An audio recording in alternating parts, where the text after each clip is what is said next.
intimacy that's going on in your relationship now? None. There's no sex? Oh, no. Okay, what are we talking about? Three I put here. The lack of compliments and the lack of physical affection. I truly believe that, yes, Karen is suffering from the pain that she's experienced in a relationship, and that's caused her to take it very slow because she wants to be able to tell if Miles is truly genuine. But here again, it's to show that somebody is truly hurt and they may need for therapy. This is what have we not been saying it? That Karen may need therapy. Have we not been saying that? Have we not been saying Karen may need therapy? Why do we say that? Because again, a broken lens will see things in a broken sense. So for instance, questioning Miles' nicety, questioning Miles' niceness, questioning the fact that Miles, whether he really is that genuine guy, questioning his genuinity as well. No offense to you, but like I've heard things sound nice before. And so I wonder, is that gonna happen with you? My last towards you all the time, right? Throughout the seasons and the episodes can indicate to somebody that you've experienced something. And again, I told you, I can tell you this because I've gone through it. I know. And listen, you know when in the film Taken, Liam Neeson says to his daughter, you know what? Don't go here. You know why I don't go there? Because I've lived in a world where they do certain things, and from that time, I'm now scarred. I don't see things normally. I don't see the world as a normal place. I only see dangers. And it's the same thing that happens to you when you've been hurt. When you get hurt, you see dangers only. You see, if a girl or a guy was consistently asking for your phone to prove that you're faithful, we'd call this toxic behavior. When you're consistently looking for faults in the person, you're actively searching, wanting to see these faults. When are you going to fail? When are you going to fail? When are you going to fail? You are broken in that instance. The same way you go after somebody's phone. We don't have to wait for someone to grab their phone and call that toxic because it breaches somebody's privacy. You are causing your own self to be poisoned by this behavior when you're consistently looking for something. And if you consistently look for something, you're going to find it. You see? The same way we spoke about Olivia too. About the fact that why didn't she believe Brett? Now, I would say in the case of Brett and Olivia, Brett's actions were not helping the situation. Brett's sarcasm doesn't allow anybody to get close. If you're that sarcastic, it doesn't allow anyone to get close. But you had Miles being truthful, raw, and thingy. Now, no one's putting Miles on a... There's another point I want to make. Nobody's putting Miles on a pedestal. Women are just saying that it's just nice to see a genuinely good guy. And why is it the good guys fall prey to the bad girls? You know what I'm saying? Same as obviously why do the bad girls, I should say good girls, fall prey to the bad guys? Like this argument happens all the time. It's nothing new. No one's overly praising Miles. What we are saying, from what I'm seeing from the comment section is that it's just nice to see a genuinely good ass dude who's not about bullcrap like we've seen in the past season. Zach, Michael, Brandon, acting mad. Just acting like you got no brains. You understand? We don't want to see that. So when you see the opposite, a genuine nice guy, you know, I know it's going to take, and we said as well, we know that there could be a period of time for Karen to adjust how she feels because Dino is such a nice guy, actually is showing you how toxic you are individually. And this is me too. Look, when I finally got into a relationship with a girl who didn't want to argue with me, I realized how toxic I am. It's not her, it's me. I'm the toxic one. I was thinking, nah, she's too soft, No, I'm toxic. How can I be questioning somebody who doesn't want to argue, but I want to argue? And I'm not saying there isn't aspects where people want to dodge arguments and it's I get that. But there's a lesson to learn in that. I'm toxic. I want to argue. I like an argument. So when I get into my next relationships, when girls are telling me, oh, you know, I do argue, I look at them and I go, do you? The intimacy that's going on in your relationship now? None. There's no sex? Oh, no. Okay, what are we talking about? Are you just toxic? And you need to remove that poison from you. You need to learn a better way. And so now you can see things from a different angle. That's what we're saying to Karen. So yes, there may be different people saying different things, but we're trying to say, listen, this behavior needs to change.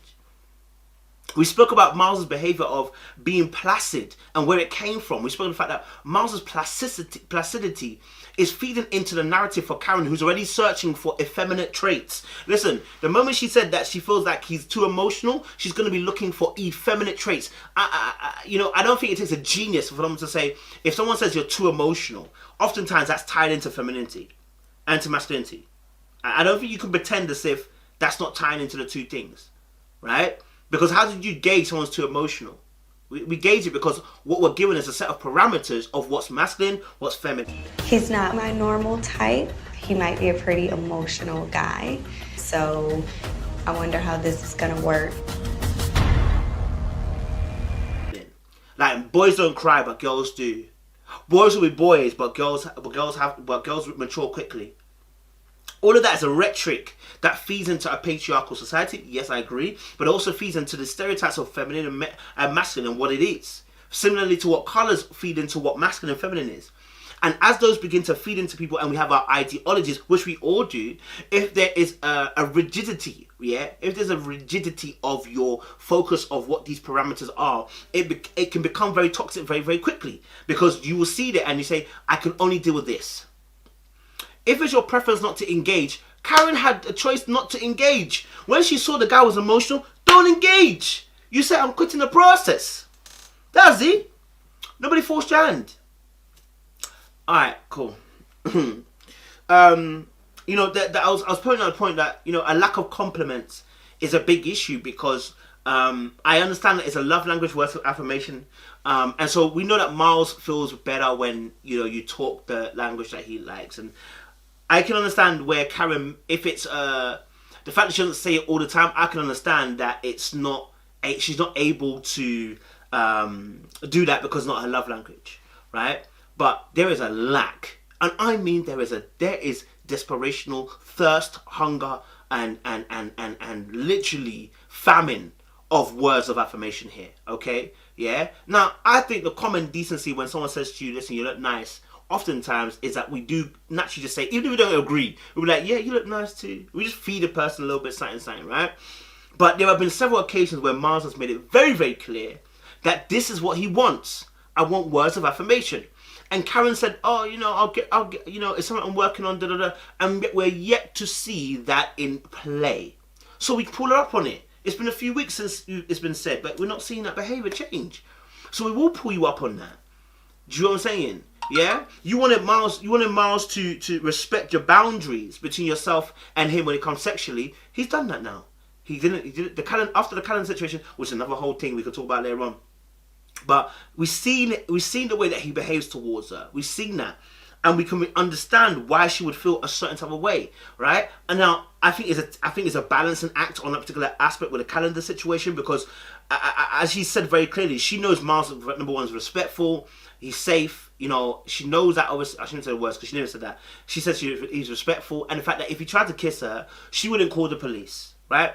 Now, this joke about crap, Miles kissed me, let me call the police. Like, you know, I don't know. I really don't know that. Like, I'm not gonna do that. Like, I know we're married. Sex made her feel triggered. Now, this is the point I'm trying to make. It was a clear joke. The way his tone was, joke. A lot of us would have taken it as a joke. She didn't take it as a joke. All right, cool. Now, let's deal with why you didn't take it as a joke.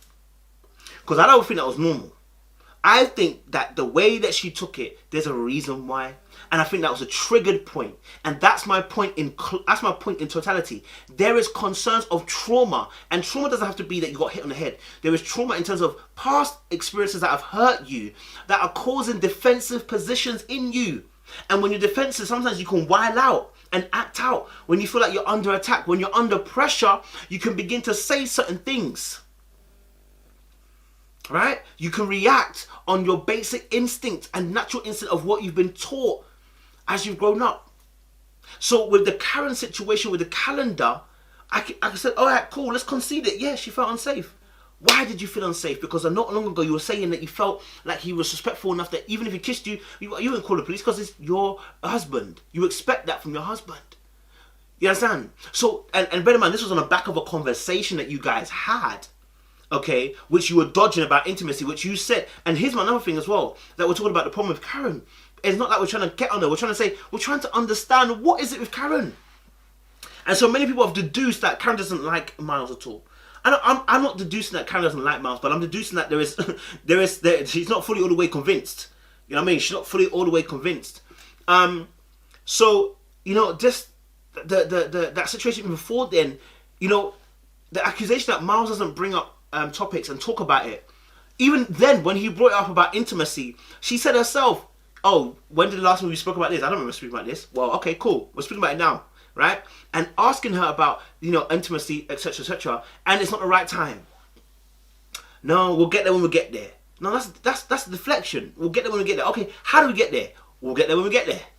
It's deflection, right? And so the brother's left in a position, you want him to lead. Get closer to the 10 mark, but I'm also a woman that likes a very, very masculine man.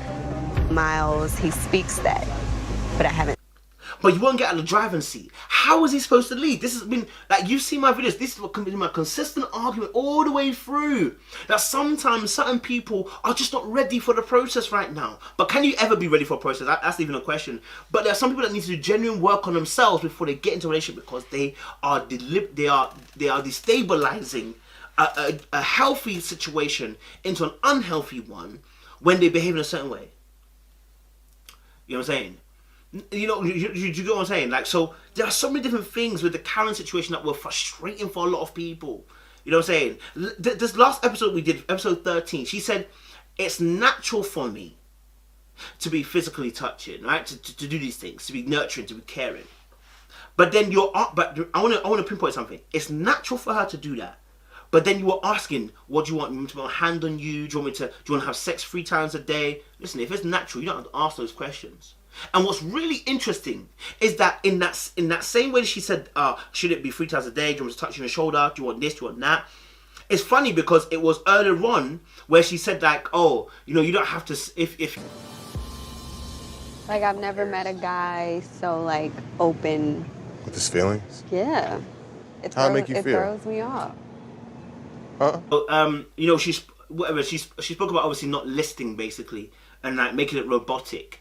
But then made it robotic in episode 13. So it's just like, Literally us holding hands. Is that, we need to make out 3 times a day? Like, I guess, like, what? I take it though. You know what I'm saying? Like, for real. yo, like, Karen, like, you've got to, again, that's what I'm trying to say. When the brother was in a position of mixed signals. You want me to lead? And her friend came through and said, listen, she likes a man that leads in the home. All right, man's leading, man's cooking, man's cleaning, man's making sure that obviously these kind of things are getting done whilst in COVID. And it seems like you're still, like, not... You see, you said you would be more wanting to be close to man when you trust man. Yeah? It's been over, I don't know how many weeks they've been there now, right? After COVID especially. And that, we're not seeing the closeness. We're not seeing the I would say the intimacy that was, I would say, described as what you can do naturally, as you said, right? And again, the reason why is because you've been hurt, like, and that's fine. Again, that's why we're explaining these behaviors. And so I think even later on, there was conversations where they spoke about even actually, and I'll be very frank as well. Karen has stated on several occasions that Miles, do not let me get away with it. Basically, yeah. Tell me what you need, right? Tell me what you need. And then when man's explaining what he needs, the intimacy conversation got locked off. Better question. How do we get there? How do you get there? Yeah. I think it's something that happens, like, naturally. Like, I feel like... Before that as well, when he did ask about, when he did talk about sex, unquote, unquote, that got shut down as well, when at the breakfast table.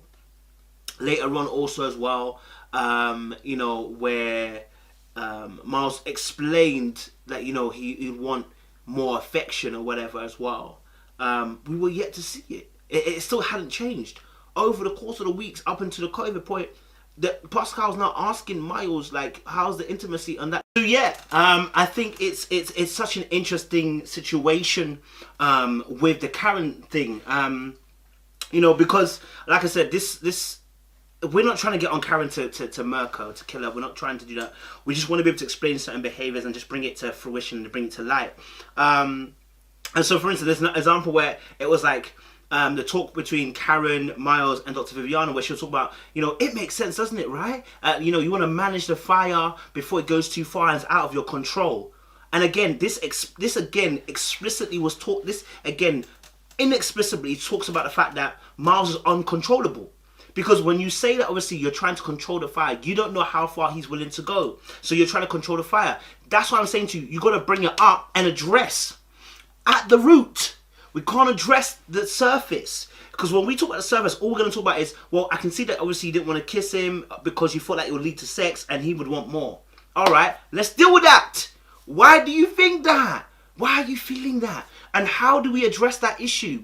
How do we start the starting blocks to get you to a place where you're comfortable in that situation, where even a kiss is not going to make you think that you're going somewhere? How is it that you've come to a place where you feel, and even after Dr. Viviana took off sex off the table and explained that, you know what, the kiss may feel like the fire is going too far, and still Karen felt uncomfortable.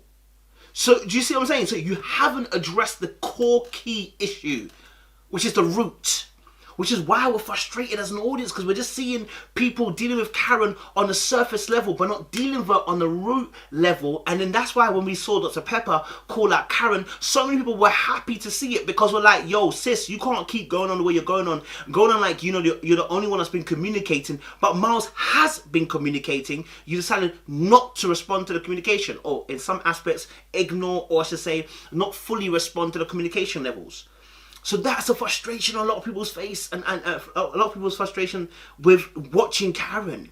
And then we saw the waterworks last week, where now, because Miles, and this is where again someone may get the deduction that she's interested in toxic masculinity and toxic men, is when all of a sudden we're seeing a whole heap of emotion now towards the situation between you and Miles, because Miles has said he may be looking to leave.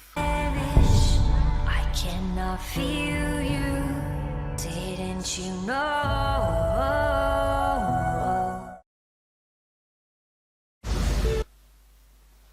So sis, is it only now that you're feeling the way you're feeling? Is it only now you're ready to now talk about how do you want to be touched? Do you want sex 3 times? You're even drinking now, you want free sex 3 times a week. So suddenly you're ready now to give down the panties. Come on. You see, that's what we're talking about. So then that's going to lead us to a conversation we're talking about, which is power. And what you must understand about relations is everybody goes through a cycle of it, where you get to a point where at the beginning of a relationship there is this you want to call it norming, how do you call it, storming phase. And I call it storming, you know, like in Tuckman's dealing with how groups form, right? You know, the Norman storming and the forming and all that kind of stuff, right? So it's forming and there's storming. The storming aspect relates to power struggles. In relationships, a lot of people go through a power struggle where they're trying to establish their position and where they stand, right?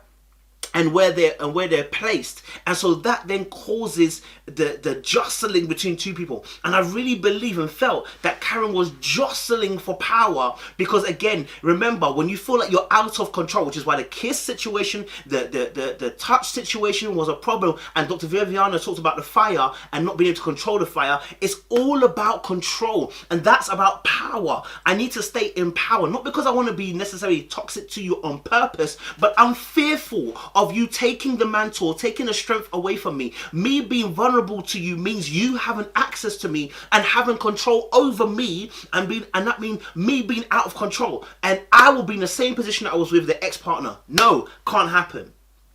And so many of our frailties and the things that are deep lying in our hearts that hurt us begin to come forward, and then we begin to fight in the relationship. And it's at this point where a lot of people's relationship can begin to start to see it in its true light. I call it the darkness. When you can truly see someone's darkness, and you have to ask yourself, do I want to be or do I not want to be? A zigga zigga. You know what I'm saying? And I think that's where a lot of us were frustrated. And because it wasn't being called out, because it wasn't being addressed, because it wasn't being therapeutically spoken of about Karen's behavior, she was getting away with murder. Because let me tell you something, some of the comments she was making, little jokes that she was making at the swing one, she made a little joke there, she made a joke, there was a couple of jokes, I'm trying to remember what it were. The child... Instagram. You should really be more private. Joke, the joke about the fact that, you know, the names that I call you, like there's a few little underhanded jokes that actually were really spiteful. And the reason why is because, again, those kind of cold, underhanded jokes are actually talking about how your heart feels. And that's okay. We can understand. We can understand as an audience that you're hurting. Be honest. You're asking for honesty for the person that you're with so that he shows his true nature. you better show your true nature too. Don't come out here like you clean, girl. You know what I'm saying? You got a darkness in you as well, right? But if you're expressive about that and let us know that there's a darkness within you, I at points believe that Karen is aware that she's got this darkness in her, and the fact she's dealing with this pain that is going to that causes some of her behaviors the way she is. For instance, disappearing for the night, and I know you felt unsafe, but you disappeared for a night, darling, and you came back and Miles being soft. And I would agree, and I'll say that Miles' lack of ability at this point to be able to express that your behavior was wrong is an issue on his part. It's an enabling behavior. But even if someone's an enabler, if someone is and I'm not saying Karen is, if someone's a narcissist and they meet an enabler and the narcissist takes advantage of an enabler, yes, an enabler should be better, but the blame has to fall squarely on the person who is inciting this behavior. It shouldn't fall on the person who's a victim. Do you get what I'm saying? Because that same mentality goes into rape. Like, if a woman should not wear sexy clothes because a man will come. Listen, it's not about that. It's about power. It's always been about power. When a narcissist takes over an enabler, it's about power. Now, even if Miles is not communicating 100% about how he feels about certain situations, and you are aware, you're self-aware, you're saying to yourself, you're telling us as an audience, by telling Miles, I know that you're going to feel a certain way, but you given all the time, I don't want you to think that I don't want you to become a Superman for me, da-da-da-da-da. Like, you're basically saying, I don't want to take advantage of you. But if you do take advantage, it's because of power. We take advantage of people because of power. We don't take advantage of them because we want to. We take advantage of them because of the power, because we want to feel in control. And so, therefore, we exercise the right to. And so these are the behaviors that people will start to see. And again, Karen is not an evil person. She's just a person that doesn't realize that she's running on a program of pain. And that's what we're explaining. And that's what we're trying to deal with. That's what we're trying to speak about. Do you understand? So do I think that Karen and Miles should share equally the blame when it comes to the relationship? No, not even close. That's like saying the narcissist and the enabler should be blamed equally. No. The enabler has their fault. Don't get it twisted. Somebody who's scammed, also, there's a fault on your behalf. But the person who we should be dealing with is a scammer, is a person who is a narcissist, the person who's hurting somebody, and to a point, I believe parts of what their behavior is very conscious, because they're trying to retain power, and the power isn't necessarily an evil thing, but it's out of fear, okay? Out of fear. And so there's so much more I could talk about, so much more that I could go into and dive into about the situation with Miles and Karen. We could be here all day. So and even talking about communication, did Karen let Miles know that the cougar jokes weren't really for her? She felt a certain way, but she didn't tell him, right? Because sometimes we just don't communicate these things. But we have to be aware and understand that our partners, we have to start serving them and then to serve us and have that mindset. Again, I don't think it's a love language situation. I really don't, because I feel like Miles has done acts of service. Miles has done physical touch. Miles has done words of affirmation. Miles has done, quote unquote online, we could say gifts, because he did it for anniversary. And, if you want to say quality time, they've done that several times over. What more do you want the brother to do? Huh? Alright, cool. I'm not saying that Miles is a perfect, but we got to start calling out spade as a spade. So guys, I appreciate you. Stay locked, stay loaded. We probably could talk about more about this. But yeah, let us know your thoughts down below and we'll go on from there.